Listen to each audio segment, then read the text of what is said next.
Esto va a ser épico, papus.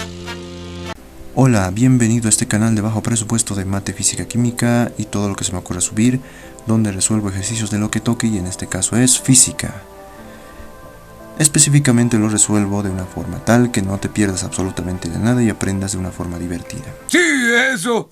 Te dejo este bonito consejo aquí y te dejaré otro al final del video, así que sin más, comencemos con el ejercicio de este hermoso universo que es física. Es bellísimo. Movimiento parabólico, y lo que debes saber de esto es que comprende dos movimientos, caída libre y MRU. Pero también es lo que estudia la balística, así que si quieres aprender más puedes indagar, no hay problema. El ejercicio es este, yo creo que ya lo leíste y para poder resolverlo hacemos lo mismo que siempre hago en cinemática. Fórmulas, trucos, ecuaciones, propiedades y todo lo que podamos obtener del ejercicio. Ok, sin problema. Y lo que podemos obtener del ejercicio son caída libre y MRU, lógicamente. La caída libre en el eje Y es por eso que mis velocidades tienen ese índice Y que nos indica que está pasando en el eje Y. MRU es en el eje X, pero como hasta mi gato sabe esa fórmula no la voy a poner. Luego, las fórmulas netas de movimiento parabólico. Que si bien esto va a costar memorizar más que esto, porque esto sí costó, esto es difícil, esto va a costar mucho más. Lo único que tienes que saber en esto es que el orden no cambia. Velocidad inicial, seno de tita y gravedad siempre se mantienen, ¿a qué no? Lo único que cambia es en estas tres primeras, que se ponen dos doces en diferentes posiciones. Por ejemplo, en la primera es un exponente y un coeficiente, en la otra es un exponente y un coeficiente, pero en el ángulo. En el otro solo es un coeficiente. La ecuación de la trayectoria sí te va a hacer sufrir, así que no te mentiré más. Hasta ahí. Si puedes memorizar estas cuatro, basta. Con las fórmulas en mente, ahora nos toca obtener los datos. Y cuando hablamos de caída libre y movimiento parabólico, sí o sí es el dato de la gravedad lo primero que tiene que brillar en nuestra cabeza.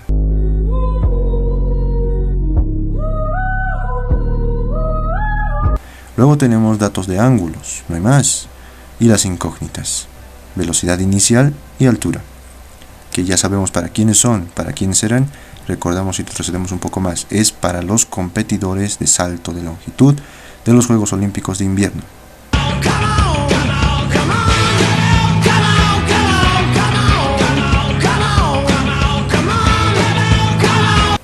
Sí, esos competidores que saltan una longitud en los Juegos Olímpicos de Invierno. Con todo eso y mucho más, una vez obtenidos los datos, los gráficos. Por supuesto. Que si puedes ver, hay algunos datos más ahí dentro. Por ejemplo, esta altura que es de 30 pies y esta distancia desde el punto A hasta el punto B de 100 pies. Y esto me hace reflexionar en mis datos un poquito. Pero antes, hacemos un zoom a la parte donde surge el movimiento. Esta parte no nos interesa tanto, sino donde surge el movimiento y es donde vamos a estudiar más. Y como decía, estas unidades me hacen cambiar un poquito mis datos. Por ejemplo, el dato de la gravedad. ¿Sí? Porque mi gravedad aquí está en metros, en la longitud está en metros, pero para mi ejercicio tiene que estar en las mismas unidades del ejercicio. El valor de la gravedad para mí, con esa nueva unidad de longitud pie, sería 32,152 o 32,15. Te recomiendo que utilices 3 o tal vez 2, pero eso tiene que estar presente según a tu ejercicio, ¿de acuerdo? Y esto también muy importante, imaginamos y plasmamos la trayectoria del movimiento, porque esta es la gráfica original, pero nosotros tenemos que pensar un poco más allá, en el movimiento que va a tener estos competidores, en el movimiento que van a tener. Entonces, en este mundo oscuro lo graficamos. Sí. Y como podrás ver, esta es la trayectoria, un poquito de parabólico y lo demás es caída. Un poquito de parabólico y lo demás es caída. Hasta llegar al punto B en una forma tangencialmente suave sobre la nieve, que en este caso puse de este color porque el blanco no combinaba con ese color. Pero el punto es que, una vez imaginada su trayectoria, podemos identificar todo lo demás, que serían los tiempos, alturas, distancias, velocidades, etc. Y a mí lo que me faltaban eran alturas y distancias y tiempos. Por ejemplo, esta es la altura de caída. Esa altura de caída corresponde al mismo nivel donde ya se ha completado el movimiento parabólico. Mucho ojo y muy importante. Se ha completado el movimiento parabólico y esa ya corresponde a otra altura, que es la de caída para mí. En este movimiento parabólico lo que ha pasado es una distancia máxima. Hemos visto esa fórmula, pero yo le puse distancia parabólica para no estar entrando en otro tipo de materia. Y luego también tenemos lo que es esta distancia de caída. Sí, porque al caer también recorre su distancia, entonces eso es lo que yo puse ahí. Luego tenemos el tiempo de la parábola y el tiempo de caída. Entonces con esta forma podemos seguir resolviendo, pero hay que seguir exprimiéndole mucho más. Le sacamos más el jugo y para eso obtenemos lo que es este movimiento parabólico de una forma más grande, donde podemos visualizarlo mejor, donde vemos, observamos que hay una velocidad inicial aquí, lógicamente, pero esa misma se repite una vez concluida lo que es la trayectoria de la parábola, como podrás ver ahí. Y eso nos sirve a mí, o sea, me sirve a mí y te sirve a ti también para poder encontrar las velocidades en el eje Y, que sería la velocidad inicial en Y en el eje X, que sería la que pertenece a MRU. La de Y nos va a servir, por si acaso se repite aquí también, nos va a servir para lo que es la caída, y en X para lo que es el desplazamiento. Wow. Entonces podemos encontrar esas ecuaciones en función de estas nuevas ecuaciones también. La velocidad inicial en Y es siempre igual al valor absoluto del vector original, que en este caso es velocidad inicial, por bien sería el seno o coseno del ángulo que exista o que nos estén dando. En este caso es seno porque este vectorcito velocidad inicial es opuesto a ese ángulo, es opuesto. En cambio el otro, que es X, está junto a ese ángulo, es adyacente, y que entonces por eso utilizo coseno. Vaya, eso explica muchas cosas. Bien, entonces con eso, y le sigo sacando jugo, porque cada vez que yo vea una velocidad y un ángulo en movimiento parabólico, debo aplicar ese mismo principio de descomposición porque me va a servir. Y yo lo puedo ver aquí en este punto que estoy haciendo un zoom también y estoy generando sus vectores. Por ejemplo, la velocidad de B en X, que es igual a la velocidad final en X, se puede obtener a partir de la descomposición de esa velocidad B, que sería igual a la velocidad final. Y lo mismo en Y, ¿sí? Que solamente que lo estoy señalizando que está más abajo porque aquí no había espacio. Pero el punto es que se debe aplicar esos principios básicos para poder resolver el ejercicio. Sé que es extenso, pero es así como nos trata la vida. Me voy a matar, te me último, Del gráfico trabajado podemos obtener dos ecuaciones principales, la relación de alturas y de distancias. La de distancias evidentemente me va a ayudar para encontrar la primera incógnita, que es velocidad inicial, y la de alturas evidentemente me va a ayudar para hallar lo que es la altura h. Esa es la que es para el inciso B. Entonces automáticamente hallamos lo que son las nuevas incógnitas que aparecen aquí poco a poco. Paso a paso. Calmémonos, arremanguémonos y empieza. Empecemos con XP.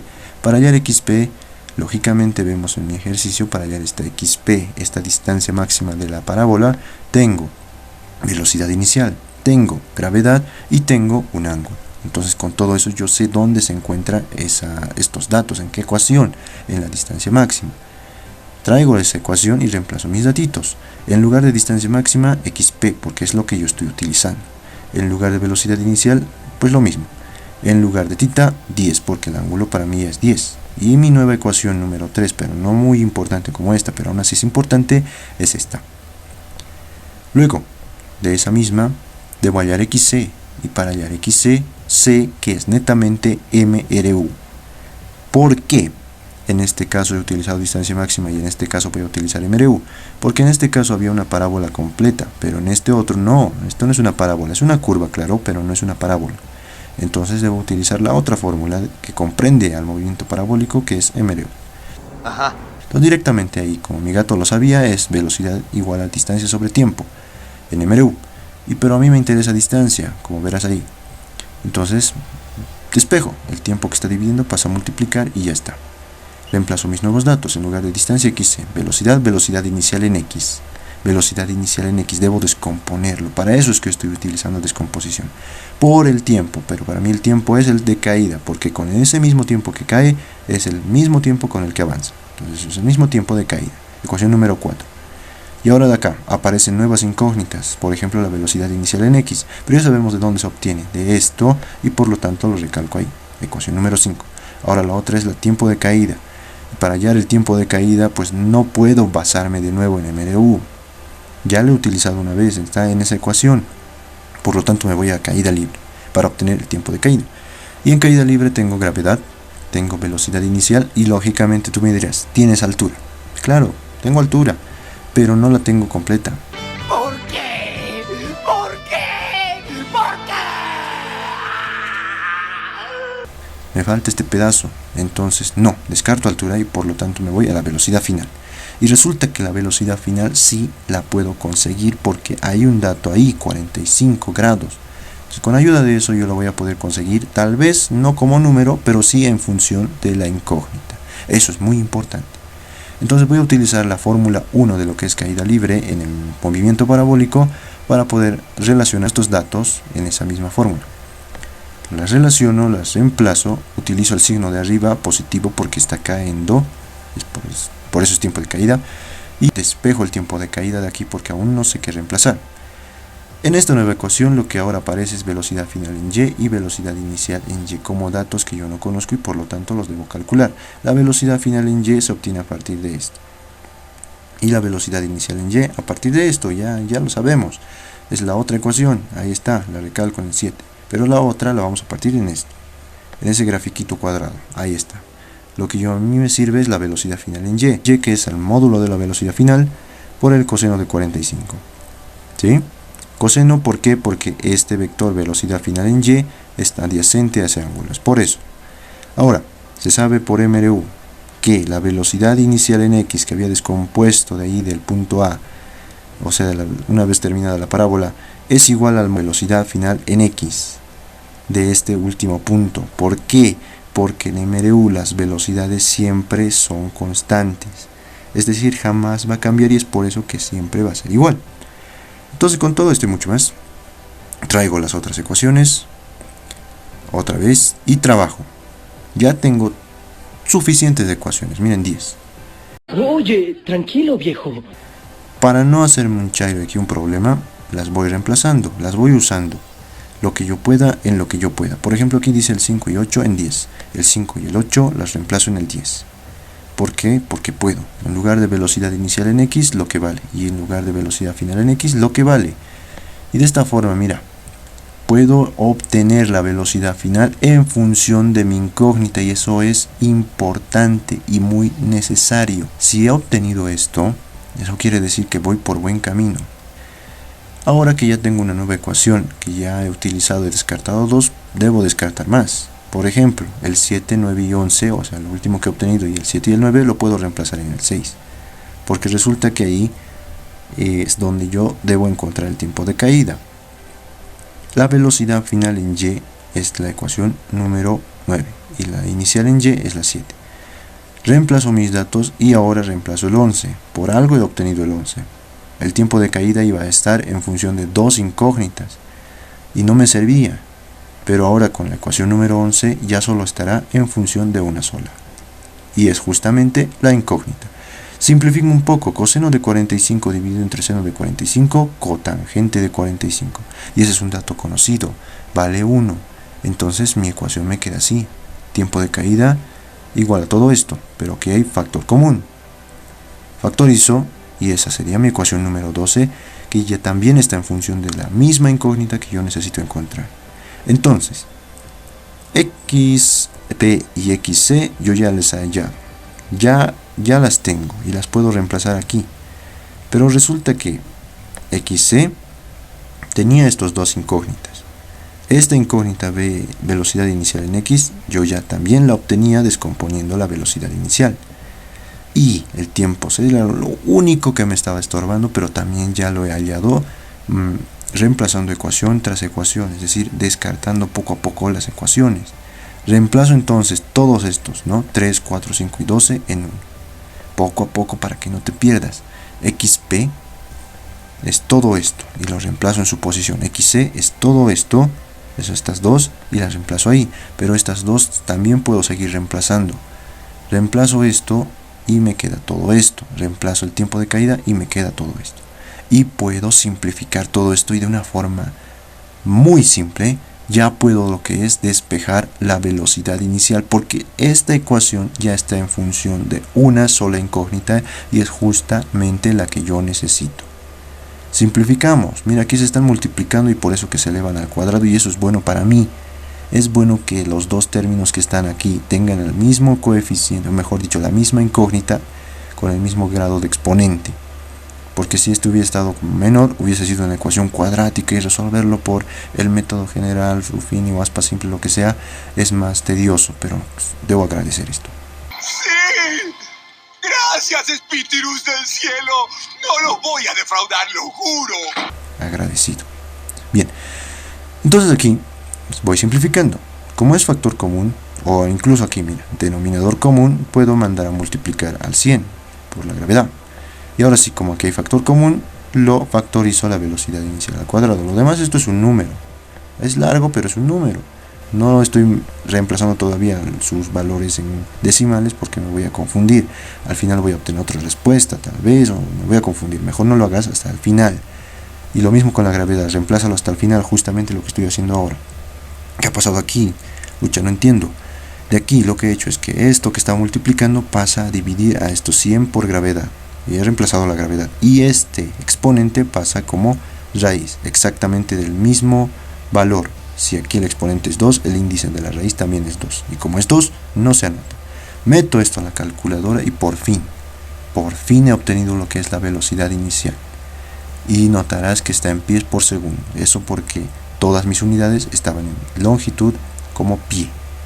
Y bueno, esta es mi respuesta, la primera o la segunda, vale, cualquiera de los dos. Les recomiendo que utilices la que tiene más decimales, también esta, no importa, pero el punto es que ya es la respuesta al inciso A. Vamos con el inciso B, que es, vamos a trabajar con la ecuación 2, que esto ya es más simple.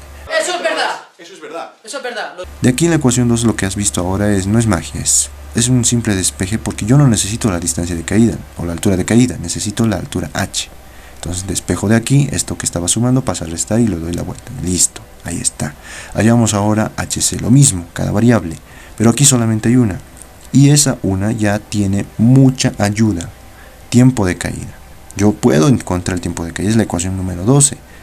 Y también tengo gravedad, eso está perfecto. Tengo velocidad inicial en y, eso también está perfecto. Y velocidad final en y. Entonces con todo esto puedo elegir de donde yo quiera. Yo elegí de estas la 4. Como podrás ver, es la 4. Puedes coger la 2, puedes coger la 3, la 5, decir cualquiera, pero prefiero la 4 porque es la más utilizada. Entonces, jamás terminamos de utilizarla. Reemplazamos 5 y 12, es decir, este 5 y este 12 en esta ecuación. Lo hago así de nuevo, reemplazamos 5 y 12, ese 5 y ese 12 en esa ecuación, y hacemos lo siguiente. En lugar de velocidad inicial, lo que vale. Velocidad inicial por el seno de 10. En lugar de tiempo de caída, todo lo que vale. En sus posiciones, por eso está aquí con cuadradito, porque aquí estaba con cuadradito. Simplificamos un poco, incluso sin necesidad de simplificar podemos reemplazar directamente mis datos. Por ejemplo, el de la velocidad inicial lo reemplazo, y el de la gravedad también lo reemplazo. ¿Ves? Así todo esto, metes todo esto tal cual a la calculadora. Si tu calculadora es inteligente lo va a hacer rápido, y si no, lo haces paso a paso, poquito a poquito, vas a obtener lo que es la respuesta final a lo que es altura de caída. Pero como verás aquí no tiene unidades porque no es la que a mí me interesa, sino es parte de la solución. Reemplazamos este dato en la ecuación 2, en esa nueva que habíamos encontrado en función de lo que yo necesito. Reemplazo y por fin puedo descansar. Por fin, paz interior. La altura h había sido 11.19 o 11.2 pies, la respuesta al inciso B. Entonces ya hemos terminado y por eso, consejo importante y gracias por ver, si deseas aprender algo debes practicar. Estás viendo los ejercicios que existen y leer sobre todo porque ahí está la clave. Graficar también, sobre todo divertirte, porque si no, ¿cuál es el punto? ¿Diversión? Entonces, haz lo que tengas que hacer y nos vemos en otro video con algo un poquito más de nivel o tal vez menos, pero el punto es que debemos aprender y divertirnos. A ver, ¿qué pasó?